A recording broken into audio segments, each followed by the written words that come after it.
สวยแล้วมันจูงมาได้เลยเห็นว่าโทรมามื้อนี้น่ะแม่นเพิ่นบ่มาบ่ตุ มามันอาทิตย์มือแล้วมาโทรมา7-8 โมงมา โอ้ยเนาะบ่คำจักสิซอยทางประตูร้อยได้พี่น้องเอ้ยเนาะอยากช่วยอยู่อยากพาไปลูกสิพาไปซักยาปะกี่ได้ไปบ่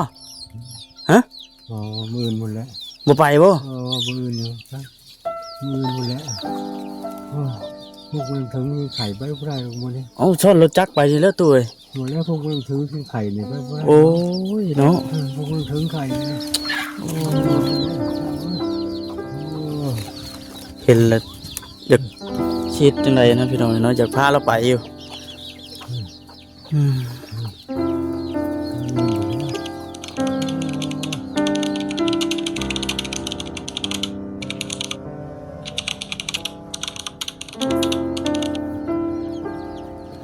พี่น้องเนาะไปเลยตู้ฮะบ่สบายโอ้ย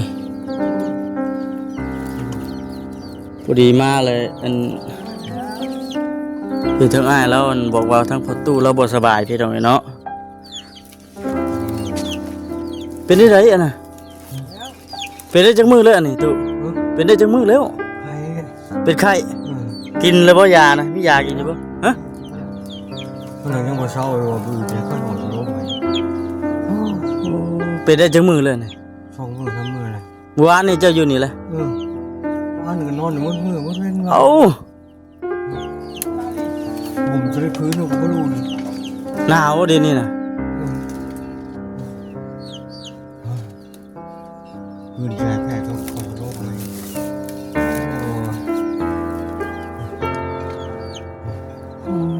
เนาะ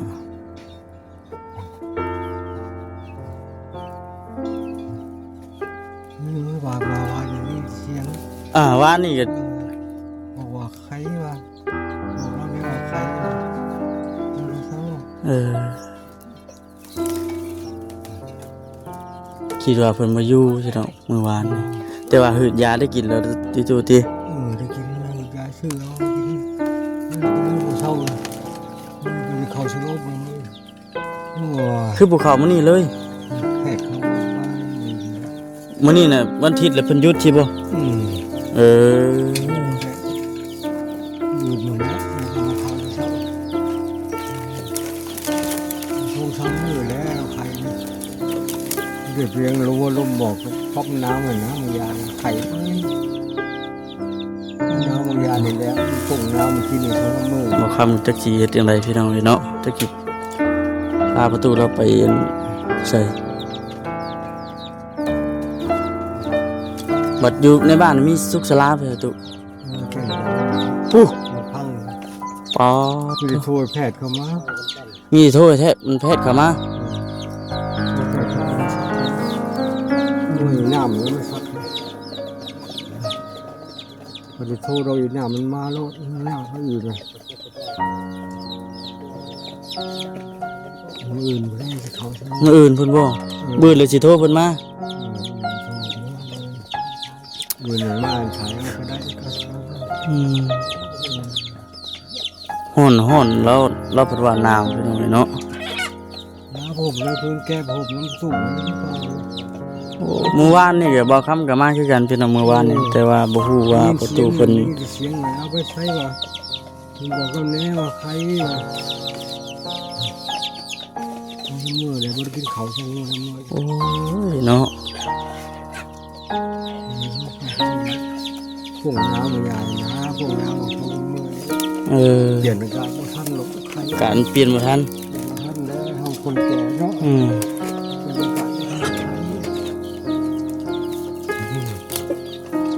ตอนนี้ก็หนาวอยู่ตอนนี้ก็หนาวบ่แฮงบ่ได้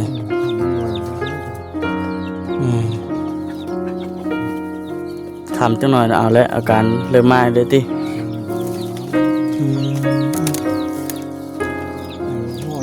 ห่อนก็โตกันแล้วห่อนแหมนั่นก็โตซื่อนะเนาะ แหมก็โต แหมนั่นก็โตแต่ว่า เป็นหนาวอย่างเดียวหัวเราเพิ่งแตกเจ็บหัว เจ็บหัวต้องกินยาอย่างนั้นจ้ะ กินยาหนึ่งคืนเมื่อวันเลยยาพักทั้งหลาย เบิ่งน้ำทงบ่คำมีบ่ยาเก่าก็ติดทงอยู่ เขาบอกจะซื้อยาเข้ามาให้เขาจะรู้ เบิดเลยพี่น้องไอ้เนาะยาน้ำทงบ่คำก็เลยตะกี้ถือยาแก้ปวดมาอยู่โอ้ย มือมันแล้วยังมา หืม มือถึงไม้มันขาดก็ได้มือ เบื่อกันบ่ มือต้องใส่ชะโลมดิ มื้อนี้น่ะบ่ไหว ไว้แล้วมัน นอนพักผ่อนกันบ่ มือเขาใส่ชะโลมนี่มาสวยเลยจูนได้ เห็นว่าโทรมามื้อนี้น่ะแม่นเพิ่นบ่มาบ่ตุ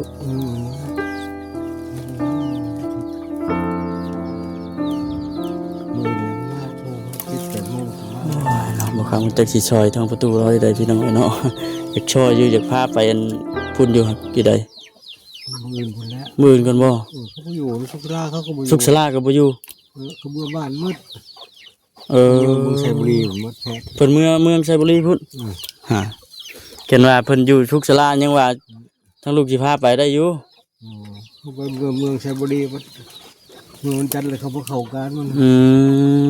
เนาะโอ้พี่น้องเอ้ยเนาะจักสิช่วยจังไดเอานอนพักผ่อนซะตู้เด้อ ผู้อื่นยังมาเด้อ เออ มือจังพักก็ได้ โอ้ยน้องพี่น้องเอ้ยฮะ มาขอบใจแล้ว พักผ่อนให้ช่วงเช้าก่อน มือก็ โอ้ยเนาะเฮ้ยอันจีหนูบ่น่ะเบ็ดได้อันทั้งอันทุกศาลาเพิ่นบ่อยู่ที่มื้อติ เขาบอกหูกันเลยเพิ่นนับอยู่ ฮะ เขามือแล้ววะหรือว่าได้แล้ว นี่ยินประตูว่าเพิ่นบ่อยู่ หูกันก่อนเขาก็บ่ได้ไป อยู่แต่ตกแต่ป่าเฮาก็ได้เนาะ บ่ได้ค่อยเข้านั่นปานใดติ บ่ได้ถูกเก็บถูกเป็นได้ เออ เลยบ่ค่อยถูกตักเอาไปอยู่บ่รู้บ่ บ่แม่นอันนั่นเด้อพี่น้องเด้ออยากพาเราเมื่ออยู่อยากพาเราเมื่ออยู่แต่ว่าทางประตูเราว่าโทรถามมึงเจ้าก็ว่าบ่ได้อยู่ว่าซั่นเพิ่นเมื่อบ้านเพิ่นเพราะว่ามื้อนี้มันเป็นมื้อวันอาทิตย์เด้อพี่น้องวันอาทิตย์วันจันทร์มื้ออื่นเพิ่นน่าสิมาเข้าการมื้อวานนี่ก็มาเมื่อวานนี่ก็ได้บ่ไหวแล้วว่าซั่นให้เรานอนพักผ่อนก่อน เก็บแห้งนี่จังข้างเนาะ เอาพาเราไปเลยแต่ว่าอะไร อันนั้นนะจะว่านะ รถล่างกับบุนี่ก็เห็นนะ อืม เอาไป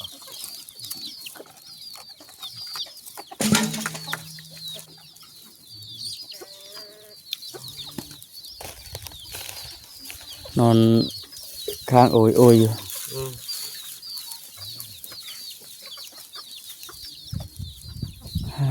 อากาศมันเปลี่ยนไวเนาะเจ้าหน่อยร้อนเจ้าหน่อยหนาว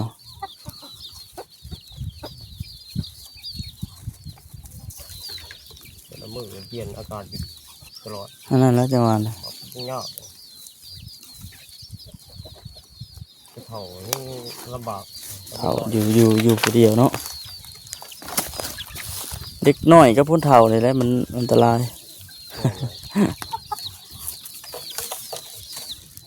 ยังตอนเว้นกันได้บ่นี่ใส่กลับบ่ถือกลับบ่ ยามกลับขึ้นมา เออ แล้วก็เมื่อเพื่อนยันมันเน่าเลยเอาไว้ครับเอาแล้วก็เอาเมื่อ เออย ามไหลทางมองหลอกหวย โอ้ตอนใส่ตอนเว้นนี่ก็ถึกเลย งูนี้ เออ บ่แหล่เอาไว้แต่เมื่อคืน ใส่แต่เมื่อคืนนี่ แต่ยามทางมองหลอกหวยนี่ อยู่หากินธรรมชาติเนาะ แม่นไอ้ตัวมือผักมันยังแหละบ่ได้เรียกไปหาอยู่หากินไป โอ้แบบ นี่ก็ มือหยุดเนี่ยแม่นไปหากินดิ เย็นมื้อใดดุก็ดี เดี๋ยวดุมื้อใดเมื่อยก็พักผ่อน พักผ่อนเนาะ หากินไป ไปกลัวบ่หาได้ไปซั่นนี่แหละพี่น้องเนาะคลิปนี้ก็คือสีแบบนี้แหละเลาะชมบรรยากาศในกระทางอีกทีได้เบิ่งเพราะว่ามารอบนี้ก็คือว่าในพี่น้องเนาะบ่ส ปลาย2 มื้อ3 มื้อเลยล่ะข้าวก็บ่ได้กินว่าซั่นจักสิเฮ็ดจังไดนะพี่น้องเนาะก็มาพอทางอาการแบบนี้ก็ได้ในเมื่อทางประตูเราว่า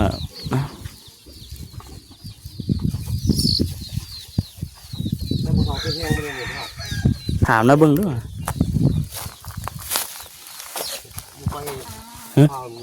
ผมไปพาแกทำหมอ ไม่เป็น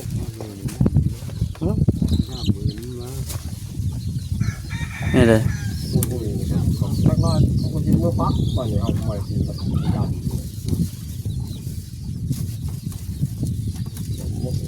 ครับยำมองยำนังเลยเขาก็เมื่อแล้วมัน อย่ามองเลยกับมือเลยติ มองไปจิ้วเลยมองตอนมองแย่มันซื้อไม่แย่ไม่ยังแย่ โอ้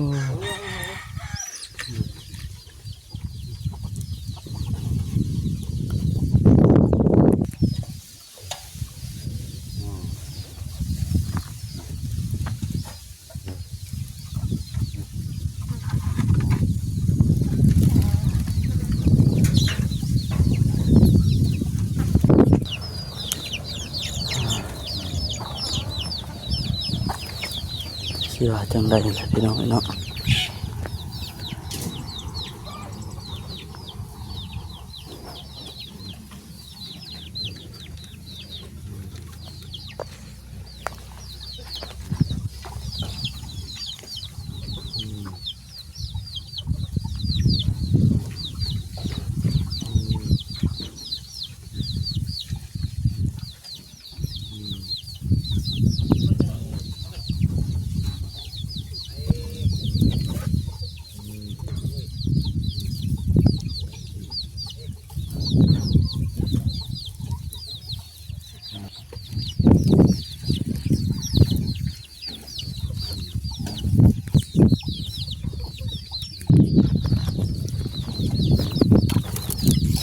ตัวไปบ่ทั้งลูกสิพาไปซักยาปะไปบ่ อ๋อมื่นหมดแล้ว บ่ไปบ่ มื่นอยู่ครับมื่นหมดแล้วพวกมันถึงไข่ไปไม่ได้ลงมาเนี่ย เอาชนรถจักรไปสิแล้วตัวเอ้ย หมดแล้วพวกมันถือไข่นี่ไปไม่ได้ โอ้ยเนาะ พวกมันถึงไข่นี่โอ้มื่นหมดแล้วช่างเลยโอ้ เห็นแล้วอยากคิดจังไดนะพี่น้องเนาะอยากพาเราไปอยู่อืม มื่นหมดแล้วโอ้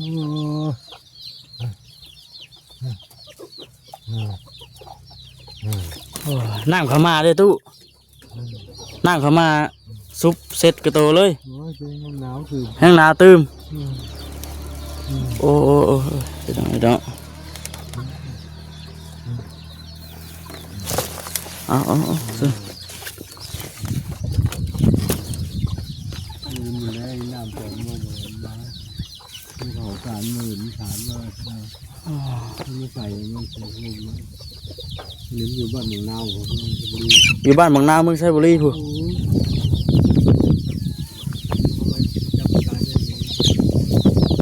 เอาพักผ่อนให้ตัวเองโอ้ยแต่สิทั้งบ่ข้ามก็คือว่าในพี่น้องช่วยเพิ่นอยู่พี่น้องเนาะแต่ว่าเรานั่นก็บ่ไป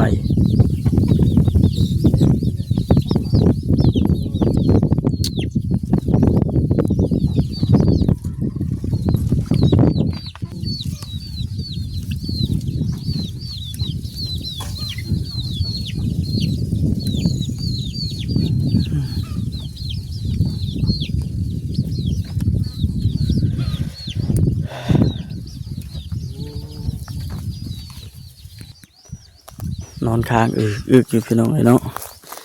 โอ้ยพี่น้องบ่คำน่ะสวนเราหลายรอบแล้วล่ะพี่น้องเนาะสวนเราหลายรอบแล้วแต่ว่าเราน่ะบ่ไปถือขิ้งไข่ว่าซั่นถือขิ้งไข่มันไปบ่ได้นะพี่น้องที่ว่าเราไปเนี่ยบ่ครับสิซ้อนใส่รถจักรไปเลย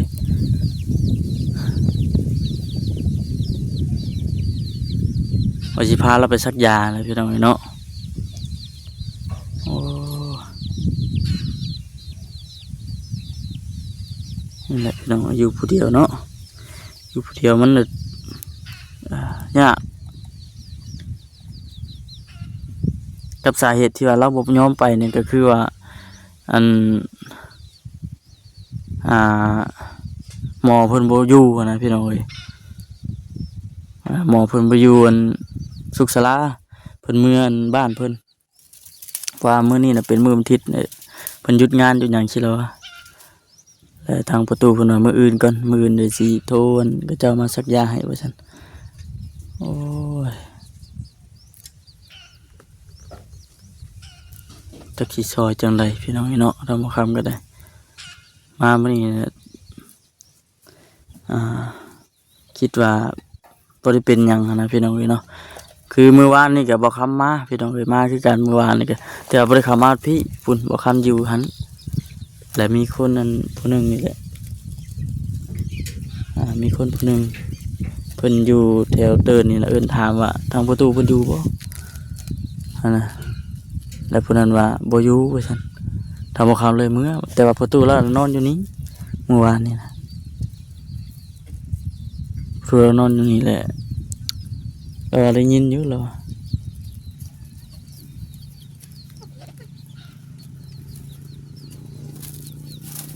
โอ้ย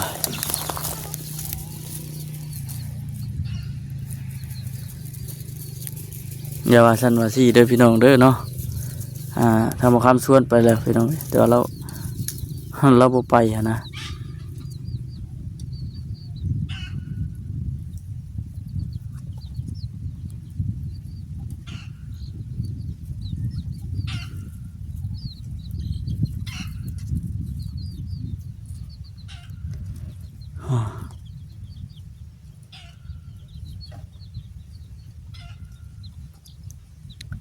ป่ะใช่พี่น้องคลิปนี้ก็สิจบก่อนมาคำก็ได้เลยสิลองชวนเราอีกก่อนพี่น้องเขี่ยวชวนพาเราไปอีกก่อนสบาย